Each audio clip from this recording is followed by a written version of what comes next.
Joining me now is Dr. Shefali, a clinical psychologist who has written New York Times bestselling books about parenting and the family. Her newest book, A Radical Awakening. Dr. Shefali, thank you for taking the time to be with us today. It's my pleasure. Thank you for having me. You said something that I have never heard before. Quote, do not marry someone because you believe you love them. Marry them because you can grow with them. Hardly sounds exciting or romantic. What does that mean? Well, I know, and I'm sorry for bursting the bubble of romance, but when push comes to shove and we are really in the throes of a relationship, what people often find is that their past emotional baggage takes over and interferes with any sense of harmony or bliss. And when that happens, and it inevitably happens in every single relationship, then people realize that their ideas of love get flushed down the toilet. And what really is at stake is each one's capacity to grow from their childhood baggage and to truly understand how their childhood patterns are influencing them and how they relate to their partner in the here and now.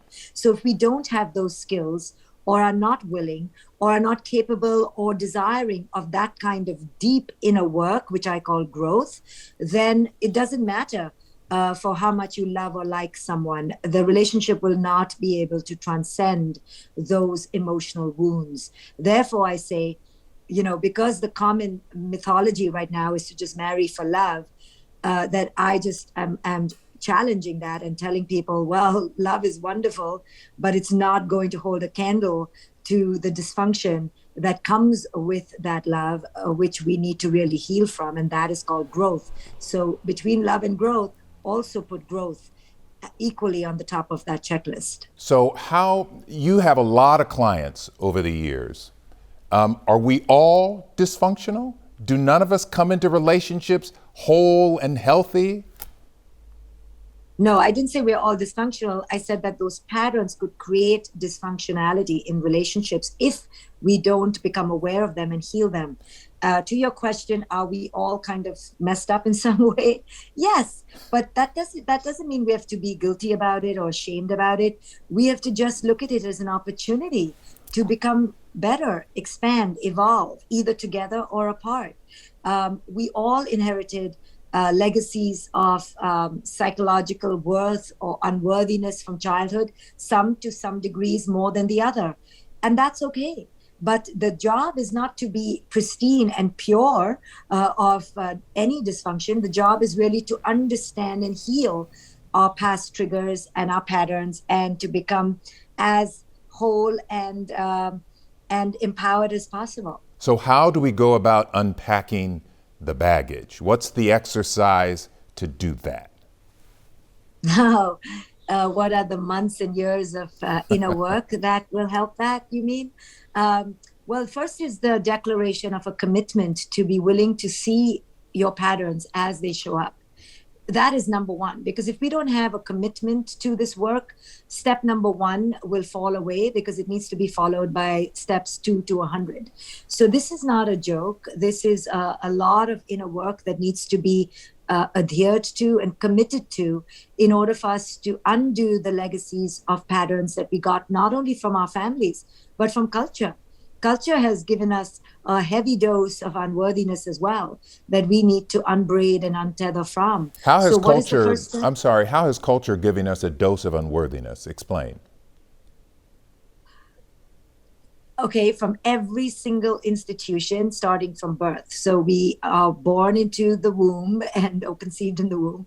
And as soon as we come out, we're told that we need to follow family traditions. And if we don't, then there is an emotional price to pay. Then we go to the religious system, if you are born into a family of some religious adherence, and we're told what kind of God to follow. And if we don't, then there will be a price to pay. And then there's sin and guilt and shame and morality and right and wrong and good and bad and all that comes with religious morality. Then we step into the education institution and we're barely 6 years old. And now we're told that if we don't follow the system of grading and competence and achievement as outlined by the education system, then we are not good enough. And then we move through life, and then we are met with cultural standards of beauty, of patriarchy, of racist patriarchy, and we fall into whatever box we think we need to fall into, and we're given a sense of worth based on that box. Then our gender identity, how to be a woman, how to be a man, how to be a girl, how to be a boy, and then we wake up, and then we decide that, okay, I'm going to do things my way. But then we are met with, how do we make money, and what does success mean, and how do we get married, and what does marriage mean? And every institution gives us mandates and dictates and conditions which are very prescribed. And if we don't do that, then we pay an emotional price, typically one of unworthiness. So until and unless we even become aware that culture is a matrix within which we are conditioned, and we are given moral and psychological imperatives, that if we don't follow that, then we are immoral or unworthy in some way, we will not wake up. So the first awakening is to understand that culture prescribes us in very particular ways that box us and cage us into good and bad, and we're forever battling that.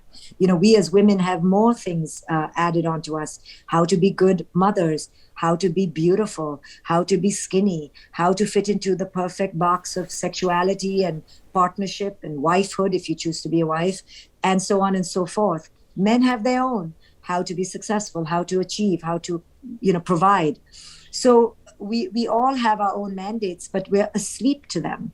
So awakening involves seeing how culture has put mandates of unworthiness onto us. You had just unloaded a lot of things there. What do you recommend? Because once we become aware of this, say, a lack of worthiness and baggage, do you suggest people go to a therapist like yourself? How do we begin to unpack it, if we don't have the skills to do it? Yes, we need to go seek the help from those who have the skills. And, I do so much free stuff online so that I can help people who cannot afford it. But really, everyone can afford a few sessions with a coach to just get them on the right path, or courses. There's so many teachers who offer courses, not just me. So yes, seek help. There is no shame in asking for help. These are skills that one cannot have on one's own. One has to cultivate and learn.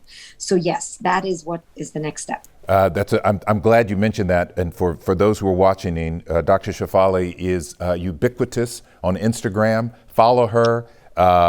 She's always on, even for 2 minutes at a time, with something powerful to say. I want to kind of move forward a little bit in terms of the relationship model. Before we buy anything, you know what we do? We read reviews of the product. Is it reliable? Is it quality? Will it last? So when it comes to relationships, what are the questions we should be asking about the other person? I love that. So typically we just stay at the superficial, right? Are they cute, and are they successful perhaps? Yes. Or do they have a good sense of humor? The deeper questions to really ask is this person aware of their patterns? Is this person willing and open and has shown a commitment to working on their own emotional growth and well-being? Is this person committed to their self-love, self-acceptance, and self-worth? How is this person's relationship with their own shadow? Have they worked on that? Have they seen a therapist?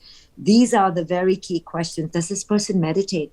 Does this person want to be aware of that there are other ways of living? Are they willing to explore? Are they open and curious about spiritual evolution? These are the real questions that will help us when our relationships hit a railroad, a block and or a choice point on the railroad track. These are the questions that will help us, because every relationship is going to hit that choice point. Should I stay or should I leave? And the defining factor that will allow one to stay is the inner work that the partners are willing to do. You speak specifically to women often. You say to women, do not put more worth into someone else than you put in yourself. Women sometimes struggle with this, you say, because of cultural indoctrination. Explain that. As young girls, we are raised to be tethered to the opinion and validation and approval of others, because we are taught that our well-being depends on how well we make others feel well. And it's just how we're raised as girls in this current modern toxic patriarchy.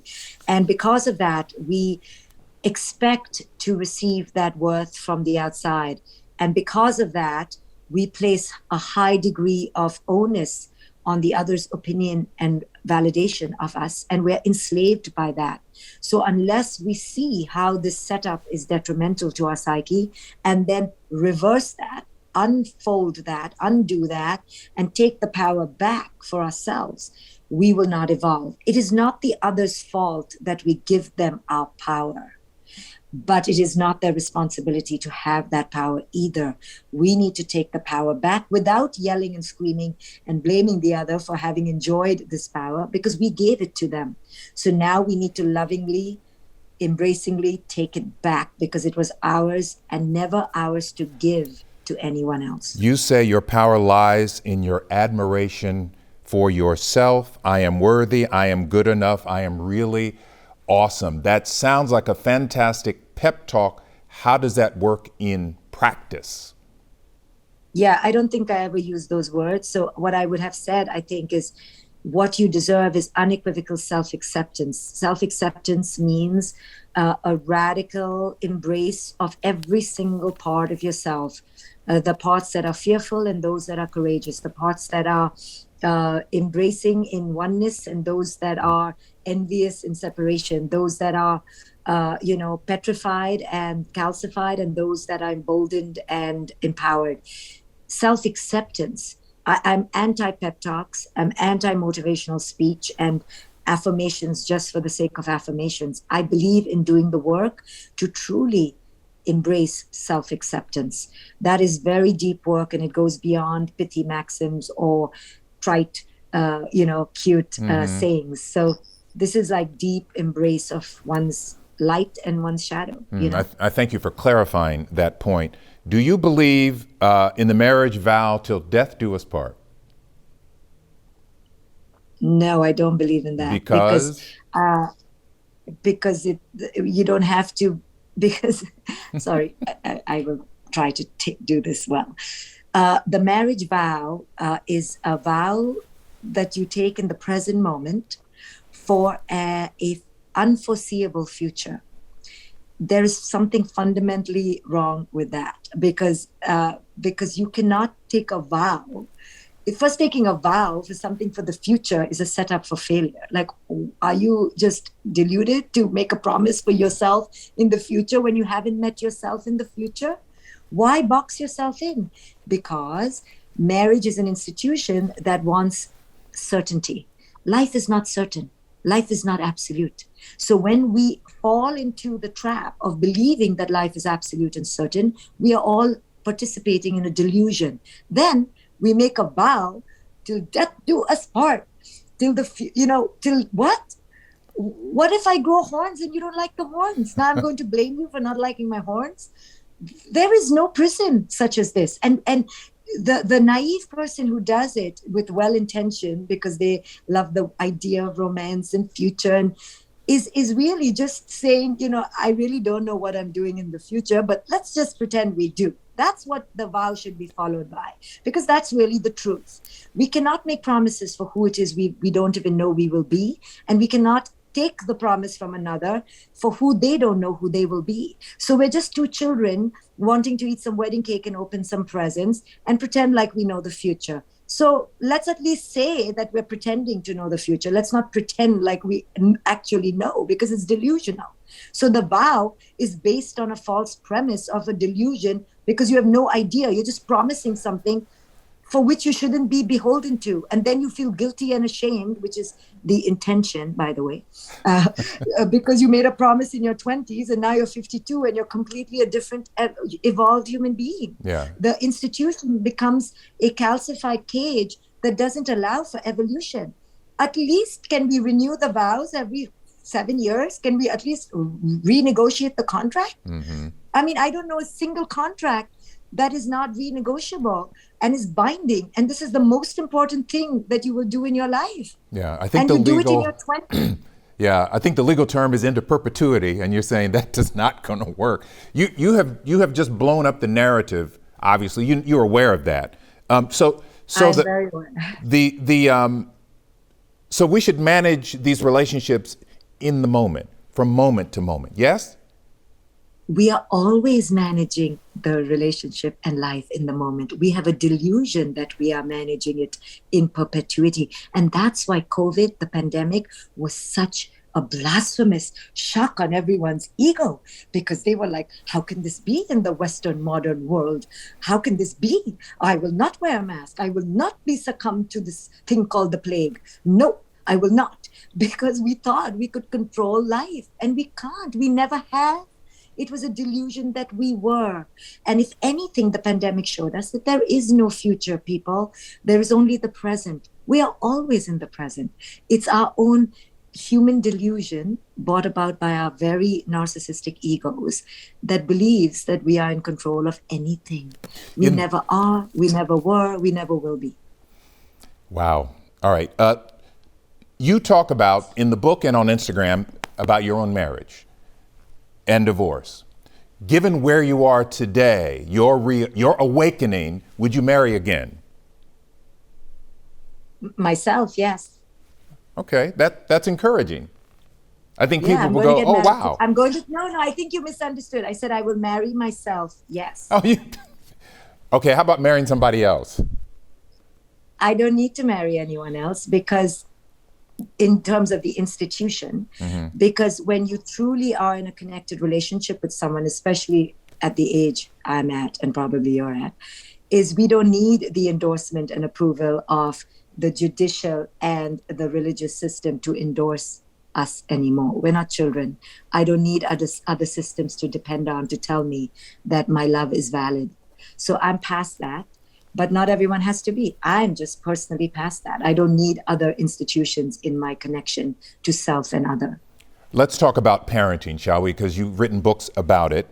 In your book, Radical Awakening, you talk about the holy grail of parenting. We want our children to be happy and successful. What is wrong with that?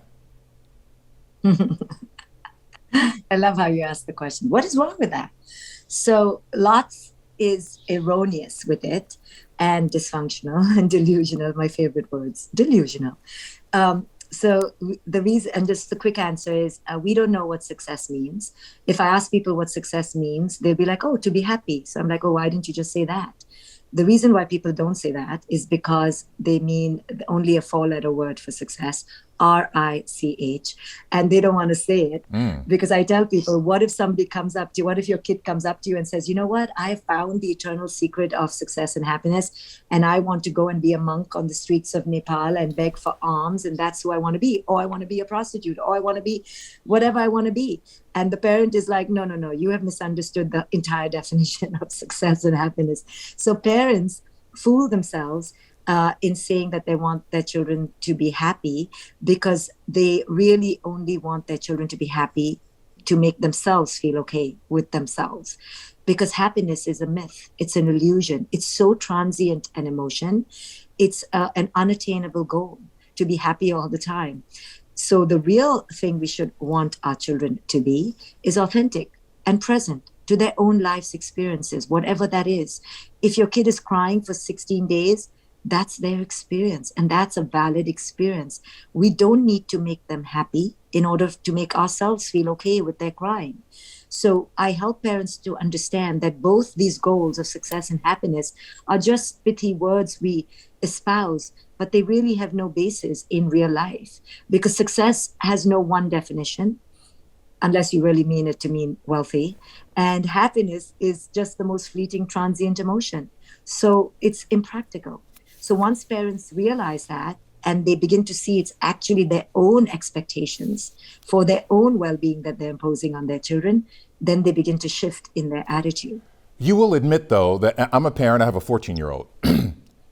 Come on with me now. Sometimes parents do know best. I'm not saying we're always right, but sometimes we do know what's best. 100%. We know what's best given our consciousness, yes. And sometimes we make way better decisions than our not so in their head teenagers, for sure, or children, of course, because we have more experience. I'm not talking about not guiding your children and providing a containment and a path for growth. I'm not saying to be a hands-off parent smoking weed and snorting cocaine with them. That's not what I'm talking about. I'm talking about reevaluating our fixation on things like success and happiness and truly digging deep to ask, well, what does that really mean? And is it really for my own sense of well-being I'm asking for this, or is it to honor my child? I'm not talking about children knowing best or parents knowing best. I'm talking about the deeper implications of our expectations on our children. So tell me, what's the difference between loving, caring, and guiding and what you call parental codependency? When our love comes from a heavy contamination of control, neediness, possession, micromanagement, and ownership, then that love is heavily tinged and needs to be examined. That's all I'm saying. Love all you like, but just notice if your love also has a lot of unspoken conditions. We've got just a couple more questions. You say, quote, children are not our puppets or our canvas upon which to paint our desires and expectations. Ouch. That's my first reaction. What? You're like, hello, what else are they? If I can't paint my great masterpiece onto them and produce and curate the most amazing museum show, then why did I have this child? Did I have this child so they could disobey me and do whatever they wish? Right? No, and both are extremes. The truth of what I'm just saying is this, that we parents come with a heavy dose of our own expectations and desires and fantasies that we impose on our children in the name of love. You say we learn from our children. What lessons have you learned from your own daughter? Oh my goodness, what lessons have I not? I've learned how I have anxiety and I manage that anxiety through control. And I've learned to look at that anxiety and examine where it came from. And I got to do a whole lot of inner work to see my own childhood baggage around that and deal with each issue as it came up. Issues around, I used to be teased for being chubby. So then one day when my daughter said that she was chubby, oh my goodness, you should have seen me. My anxiety spewed out and I wanted to help her not feel anxious. And she was not even feeling that anxious. But I imposed all my projections on her because of what I felt. And over and over and over again, we parents, and I was right there with other parents, we project our own past anxieties onto our children and we try to fix them because the pain that we felt was so unmanageable and we've not yet healed that pain. So we seek to kind of like tell our kids, you don't have to feel this pain. Please don't feel this pain. And we want to take it away from our children. So we try to fix them. And I saw myself do all of this. And I had to really work on myself. And I still work on myself. And I still make a lot of unconscious mistakes. Final question. Would the 22-year-old Shefali recognize who you are today? Yes. Then, why I would say yes, only because I started my journey at 21. So if you had asked me would my 19 or 20-year-old, I would have been like, holy, no way, never. But I've been doing this work since 21 and I've been on this path. So she would completely recognize this girl. And of course, there are details that are completely unpredictable today that I would have never foreseen, The book is called Radical Awakening. Dr. Shefali, my goodness, thank you for taking time out of your schedule and sharing. We appreciate it. Thank you so much for having me.